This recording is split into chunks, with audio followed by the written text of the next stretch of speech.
Selamat datang di channel Sisi Lain Dunia. Hari ini, kita akan berpetualang menembus waktu, menjelajahi sudut-sudut sejarah yang gelap di mana gema peradaban kuno masih berbisik.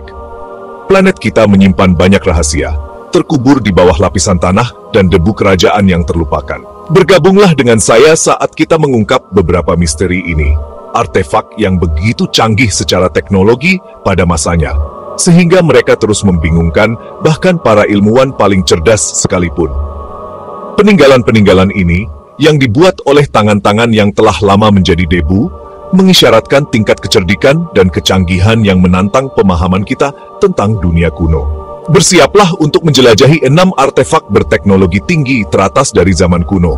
Masing-masing merupakan bukti kecerdikan nenek moyang kita yang tak terbatas.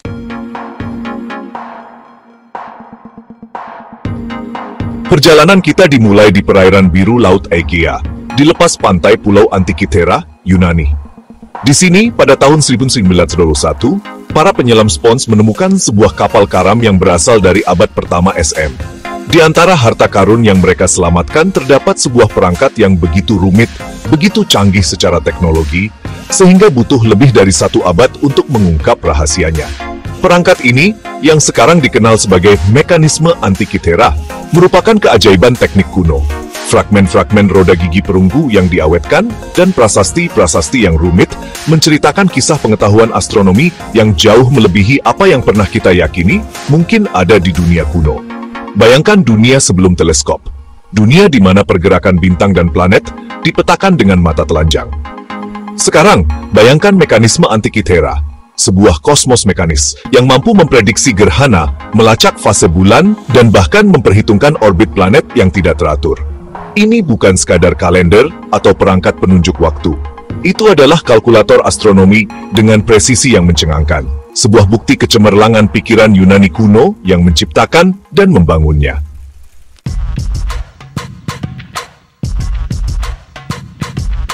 Mekanisme Antikythera terdiri dari lebih dari 30 roda gigi perunggu yang ditempatkan di dalam bingkai kayu. Permukaannya ditutupi dengan prasasti rumit yang terbaca seperti bahasa yang terlupakan. Penelitian selama beberapa dekade yang melelahkan, dibantu oleh teknologi pencitraan mutakhir, perlahan mulai mengungkap rahasia yang tersimpan di dalam mesin kuno ini. Kita telah menemukan bahwa mekanisme tersebut dapat memprediksi gerhana matahari dan bulan dengan akurasi yang luar biasa, menunjukkan pemahaman yang mendalam tentang siklus kosmos. Ia bahkan dapat memperhitungkan orbit elips planet, sebuah konsep yang tidak sepenuhnya dipahami sampai zaman Johannes Kepler pada abad ke-17. Prasasti-prasasti itu sendiri merupakan harta karun informasi, mengungkapkan nama-nama astronom kuno dan pengetahuan astronomi yang hilang. Mereka melukiskan gambaran peradaban yang terobsesi untuk memahami langit. Peradaban yang melihat kosmos bukan sebagai dunia para dewa, tetapi sebagai sistem yang kompleks dan dapat diprediksi. Mekanisme Antikythera berdiri sebagai bukti kecerdikan nenek moyang kita. Sebuah pengingat yang merendahkan hati bahwa bahkan di masa lalu yang jauh, rasa haus manusia akan pengetahuan dan kapasitas kita untuk berinovasi tidak mengenal batas.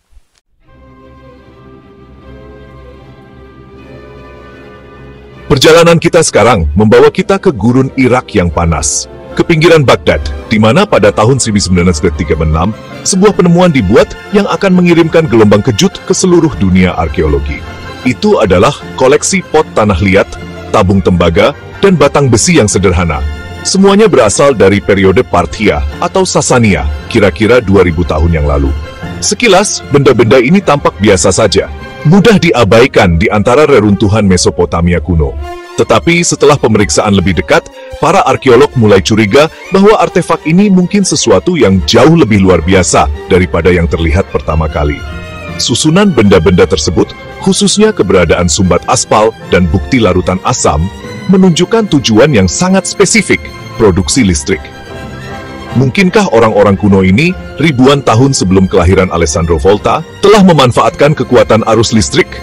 Koleksi artefak ini, yang sekarang dikenal sebagai baterai Baghdad, telah memicu perdebatan dan spekulasi selama beberapa dekade. Apakah itu benar-benar baterai kuno, sumber tenaga listrik di dunia yang diterangi oleh lampu minyak?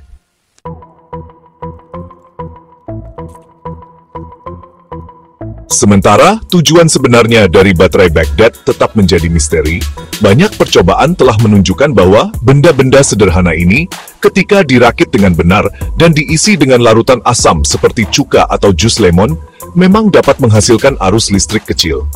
Bayangkan kemungkinannya. Mungkinkah baterai kuno ini telah digunakan untuk pelapisan listrik, menerapkan lapisan tipis emas atau perak pada benda-benda dekoratif? Beberapa bahkan berteori bahwa mereka mungkin telah digunakan untuk tujuan pengobatan, bentuk primitif dari elektroterapi. Namun, orang-orang yang skeptis tetap tidak yakin.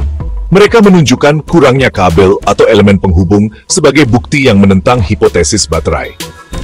Lebih lanjut, tidak ada artefak atau tulisan lain dari era itu yang ditemukan untuk menguatkan keberadaan teknologi listrik di Mesopotamia kuno. Terlepas dari perdebatan yang sedang berlangsung, baterai Baghdad berdiri sebagai teka-teki yang menggiurkan, secercah kemungkinan dalam kegelapan sejarah. Ini menantang kita untuk mempertanyakan asumsi kita tentang masa lalu dan membayangkan dunia di mana rahasia listrik mungkin telah dibuka jauh sebelum revolusi ilmiah.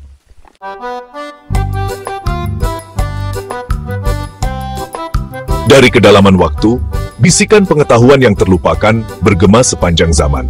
Di Pulau Kreta, terletak di antara reruntuhan peradaban Minoan, terdapat peninggalan yang telah membingungkan para ilmuwan selama lebih dari 1 abad.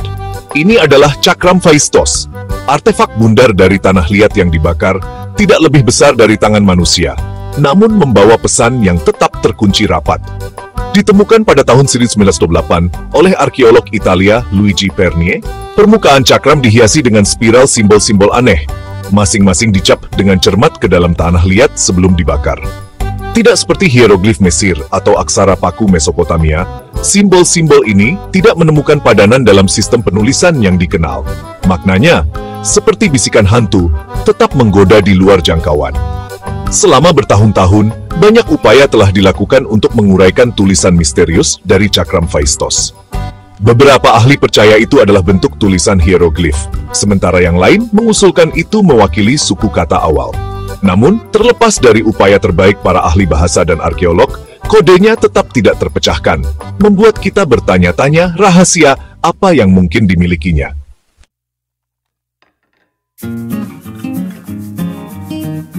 Teori berlimpah mengenai tujuan dan makna Cakram Phaistos. Beberapa berspekulasi bahwa itu mungkin berisi teks religius, dekrit kerajaan, atau bahkan inventaris barang sederhana. Yang lain, tertarik pada yang lebih fantastis, menyarankan itu bisa memegang kunci teknologi yang hilang atau kebijaksanaan yang terlupakan. Satu hipotesis yang menarik mengusulkan bahwa simbol-simbol cakram mewakili bentuk notasi musik. Pengaturan spiral menurut mereka dapat menunjukkan melodi, sedangkan simbol individu mewakili not atau akord. Jika benar, ini akan menjadikan Cakram Phaistos salah satu contoh musik tertulis tertua yang diketahui, mendahului bahkan sistem notasi Yunani kuno. Namun, tanpa batu Rosetta untuk membimbing kita, menguraikan Cakram Phaistos tetap merupakan tugas yang menakutkan. Setiap simbol dapat mewakili suku kata, atau bahkan seluruh konsep, membuat kemungkinan interpretasi hampir tak terbatas. Sampai terobosan dibuat, pesan cakram akan terus menghindari kita, bukti bisu dari kecerdikan peradaban yang hilang.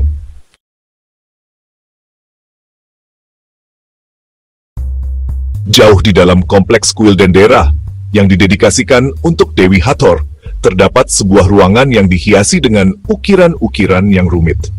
Di antara pemandangan dewa dan persembahan, sebuah gambar aneh muncul dari batu, yang telah memicu perdebatan dan spekulasi selama beberapa dekade.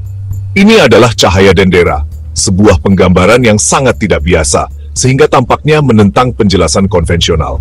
Gambar yang dimaksud menunjukkan objek besar dan memanjang yang menyerupai bola lampu raksasa, terbungkus dalam struktur berbentuk buah pir. Dari dasarnya, memanjang struktur seperti kabel, mengarah ke objek seperti kotak yang dihiasi dengan apa yang tampak seperti komponen teknologi. Di ujung yang jauh, sesosok berlutut, tampaknya memanipulasi perangkat. Mungkinkah ini bukti teknologi canggih yang ada di masa lalu yang jauh? Para pendukung teori ini berpendapat bahwa cahaya Dendera menggambarkan bentuk kuno lampu listrik, jauh melampaui zamannya. Mereka menunjuk ke bentuk seperti bola lampu, struktur seperti kabel, dan objek seperti kotak sebagai bukti sistem kelistrikan yang canggih.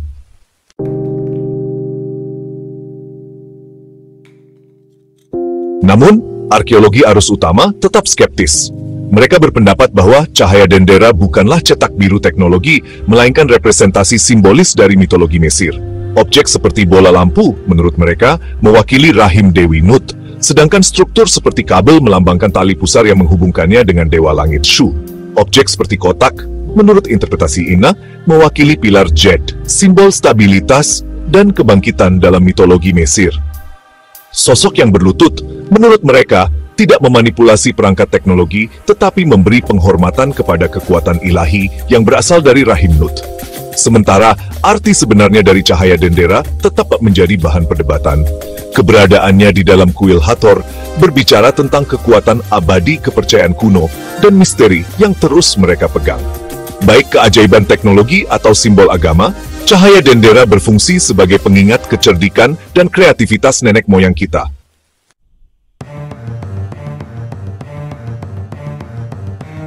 Pasir waktu memiliki kebiasaan menyembunyikan sebanyak yang mereka ungkapkan. Jauh di dalam pemakaman Saqqara, sebuah artefak kecil ditemukan, burung Saqqara, diukir dari kayu sycamore. Objek ini tampak seperti mainan anak-anak. Tetapi setelah pemeriksaan lebih dekat, burung Saqqara mengungkapkan fitur-fitur aerodinamis. Mungkinkah ini bukti bahwa orang Mesir kuno memiliki pengetahuan tentang penerbangan? Beberapa peneliti percaya demikian, sementara yang lain tetap skeptis. Perdebatan terus berlanjut. Burung Saqqara adalah penjaga diam rahasianya.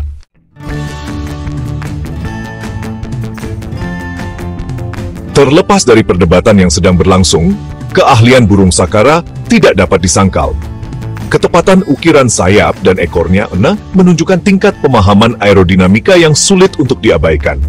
Beberapa peneliti bahkan telah melakukan eksperimen, membangun replika burung dan menguji kemampuan meluncurnya. Eksperimen ini telah menghasilkan hasil yang menarik, dengan beberapa replika menunjukkan karakteristik luncur yang sangat stabil. Meskipun ini tidak secara pasti membuktikan bahwa orang Mesir kuno memiliki pengetahuan tentang penerbangan yang maju, itu tentu saja menambah kepercayaan pada kemungkinan bahwa mereka sedang mengeksplorasi prinsip-prinsip aerodinamika. Burung Saqqara, baik mainan anak-anak, artefak religius, atau sekilas kecerdikan peradaban yang hilang, berfungsi sebagai pengingat kuat akan misteri yang masih terkubur di bawah pasir waktu. Ini menantang kita untuk mempertanyakan asumsi kita tentang masa lalu dan tetap terbuka terhadap kemungkinan bahwa nenek moyang kita memiliki pengetahuan dan keterampilan yang baru mulai kita temukan kembali. Burung Saqqara, seperti banyak artefak kuno lainnya, meninggalkan kita dengan lebih banyak pertanyaan daripada jawaban. Tetapi, dalam mengejar jawaban-jawaban ini, dalam pencarian tanpa henti untuk mengungkap misteri masa lalu, kita benar-benar mulai menghargai kecerdikan dan kapasitas pikiran manusia yang tak terbatas.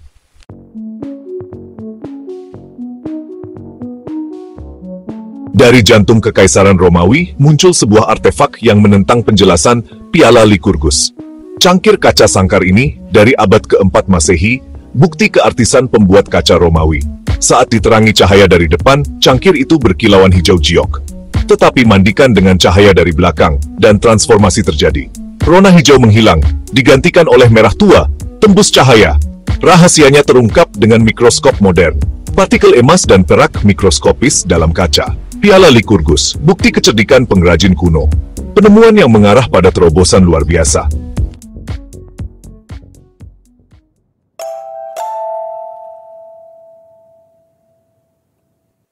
Kehadiran partikel emas dan perak yang sangat kecil ini di dalam matriks kaca piala Lycurgus bukanlah suatu kebetulan. Meskipun orang Romawi mungkin tidak sepenuhnya memahami ilmu di baliknya, mereka telah mengembangkan teknik untuk memanipulasi material pada skala nano. Nanopartikel ini berinteraksi dengan cahaya dengan cara yang unik, menyebarkan dan menyerap panjang gelombang yang berbeda tergantung pada arah sumber cahaya. Fenomena ini, yang dikenal sebagai dichroism, adalah apa yang memberi piala Lycurgus kemampuan luar biasa untuk berubah warna. Piala Lycurgus bukan hanya benda yang indah, itu adalah bukti ilmu material canggih yang dipraktikkan di dunia kuno. ini menantang kita untuk mempertimbangkan kembali asumsi kita tentang kemampuan teknologi peradaban masa lalu dan membuka jendela ke dunia nanoteknologi kuno. Kemampuan cangkir untuk berubah warna, tergantung pada kondisi pencahayaan, mungkin memiliki makna simbolis bagi orang Romawi. Beberapa ahli percaya itu digunakan selama ritual atau pesta. Rona pergeserannya mencerminkan kekuatan transformatif para dewa atau berlalunya waktu. Apapun tujuan yang dimaksudkan, piala Lycurgus tetap menjadi sumber keajaiban dan inspirasi, bukti kekuatan abadi dari kecerdikan manusia.